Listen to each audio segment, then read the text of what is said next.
You got to tune in to season 3 because everyone's going to be shirtless. We're starting right now. Here it goes.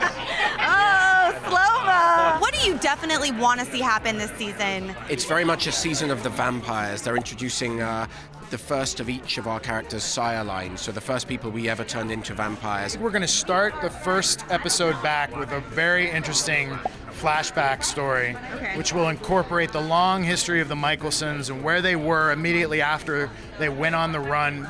They left Mystic Falls, or what was the land that would eventually become Mystic Falls.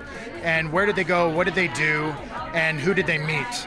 And that will be the seed for everything that is to come. We will see the arrival into town of not one, not two, but 3 new vampires who, if our originals are the oldest originals in all of time, then these would be called the second oldest in all of time.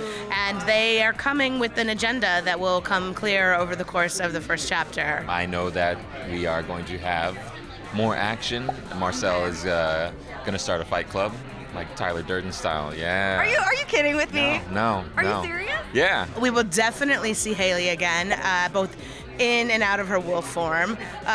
We will definitely see Elijah really struggling with the actions that Klaus took at the end of last season and really carrying a lot of resentments towards his brother. Klaus is the one who betrayed his brother, flame-grilled his girlfriend, cursed the woman he loved, you know. And the list goes on and on. I'd like for us to really explore the elasticity of that rift between he and his brother, because I think the whole show is sort of balanced. It hinges on that conflict, and I think, and that division between them right now. So I would like to see them go as far as they can apart from one another. Even though I love to work with Joe, I feel like it should be war. The question is will Elijah forgive him?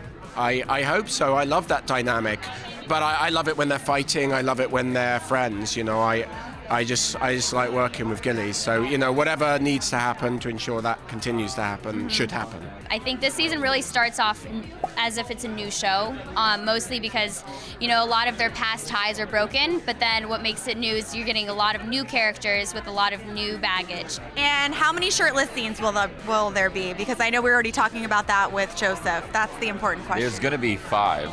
Five total? And that's just in the first episode. Oh, snap. Yeah. This year I'm going to try to take my shirt off as much as possible. That's, Perfect. Yeah. No one is complaining. I'd love to see Vincent just sort of deal with some of his personal demons, and I think that that's obviously something that's going to happen with him. I think it would have to happen. What sort of romantic plot lines are we going to see that we might be surprised by? Well, I think, you know, Haley and Jackson are married and they are experiencing some very difficult times as they have been transformed into wolves and are stuck in the bayou.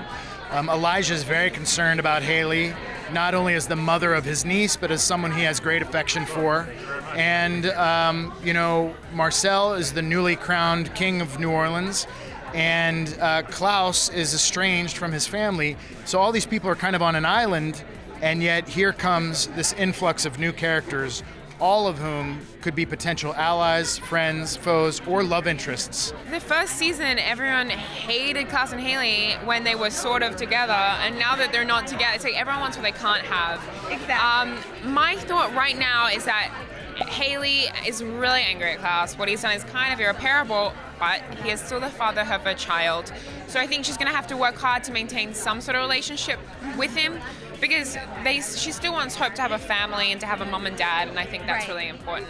Have we seen the end of Klaus's interactions with Cami? Absolutely not. What will be the relationship between Klaus and Haley in the wake of what he did to her? That's something we want to explore. How does Elijah feel towards Haley, and how does Haley feel towards Elijah now that she's married to Jackson? So there's a lot of twists and turns along the way that we're excited to explore with regard to those relationships. I think first we have to break the curse. Right.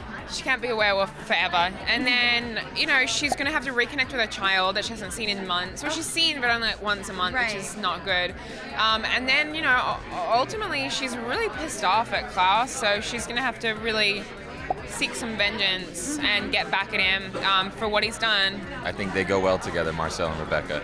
But they left on good terms, so I think that helps clear the closet for Marcel with the exes, and now he's ready to start dating again. Something that's so interesting that was pointed out last season is that she's still sticking around. She's still around. Like if she wanted to leave, she could, right? Well, I think now she actually falls into something that really makes her like need to stick around. So there's like some stuff happening in the quarter that's pretty crazy, and so she kind of comes in and goes like, I'm a psychologist. I'm going to get into the head of whoever could do these horrific acts and help solve the crime. So she's crime solving.